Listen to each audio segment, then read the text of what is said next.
સુરતમાં છેતરપિંડીમાં સુરત વાણી વીકલી પેપરના માલિકની આખરે ધરપકડ કરી લેવામાં આવી છે. સુરત શહેરમાં મિલકત પચાવી પાડવાના કેસમાં લાલગેટ પોલીસે કાર્યવાહી કરતા સુરત વાણી વીકલી પેપરના માલિકની ધરપકડ કરી લીધી છે. મળતી માહિતી મુજબ અયુબ ભીખન શેખ નામના શખ્સને લાલગેટ પોલીસે ઝડપી પાડ્યો છે. આ સમગ્ર મામલો મિલકત પચાવી પાડવાના આરોપ સાથે સંકળાયેલો હોવાનું સામે આવ્યું છે. મૂળ મિલકત માલિક દ્વારા લાલગેટ પોલીસ સ્ટેશનમાં ફરિયાદ નોંધાવવામાં આવી હતી કે ભાડા ચિઠ્ઠી બનાવી મિલકત હડપ કરવાનો પ્રયાસ કરવામાં આવ્યો છે. ફરિયાદના આધારે પોલીસે કુલ 8 લોકો વિરુદ્ધ ગુનો દાખલ કરી તપાસ હાથ ધરી હતી. તો તપાસ દરમિયાન આ કેસમાં સુરત વાણી વીકલી પેપરના માલિક અયુબ ભીખન શેખનું નામ પણ સામે આવતા લાલગેટ પોલીસે તેની ધરપકડ કરી આગળની કાર્યવાહી હાથ ધરી છે. પોલીસ તપાસમાં એ પણ સામે આવ્યું છે કે આરોપી અગાઉ પણ આવા ગુનામાં ધરપકડ ભોગવી ચૂક્યો છે.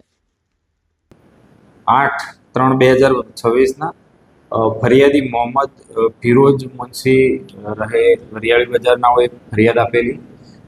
તેઓએ અગાઉ 2012માં વરિયાળી બજાર દાસ્તીપુરા વિસ્તારમાં એક મિલકત ખરીદી કરેલ હતી.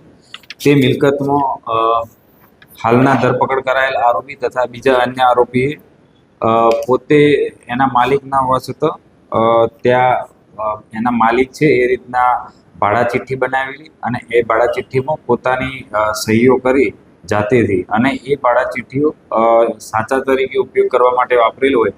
આ બાબતે અરજદાર નાઓ દ્વારા અગાઉ લેખિત અરજી આપવામાં આવેલી હતી. એ અરજીની તપાસ દરમિયાન ગુનાહિત જણાતા ગઈકાલ આ બાબતે જૂની આઈપીસી કલમ 420, 465, 467, 468, 471 મુજબ કુલ આરોપીઓ 8 અને તપાસમાં મળી આવે તે વિરુદ્ધ ગુનો દાખલ કરવામાં આવેલ છે.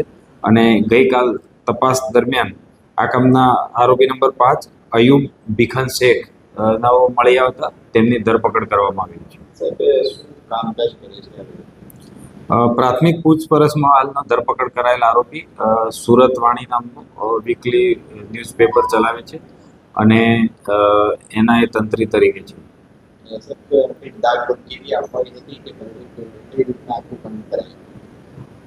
આ કામે અગાઉ પણ એક આ બાબતે ગુનો દાખલ થયેલો છે. એ પણ એક ખોટી ભાડા ચિઠ્ઠી બનાવેલાનો હકીકત સામે આવી હતી.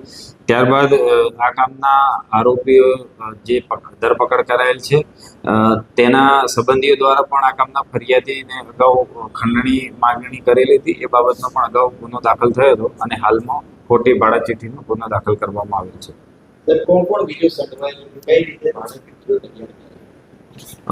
આ કામના આરોપીઓ જે મૂળ જગ્યા છે માલિક ફરિયાદીની ત્યાં રહેતા હતા અને ત્યાં અગાઉના મૂળ જે જમીન માલિક હતા એના પાવરદાર તરીકે નટવરલાલ મગનલાલ ઘીવાળા હતા. તો એમના નામની ખોટી ભાડા ચિઠ્ઠી બનાવી અને તેમને તે દસ્તાવેજ ખરા તરીકે ઉપયોગ કરેલો હતો.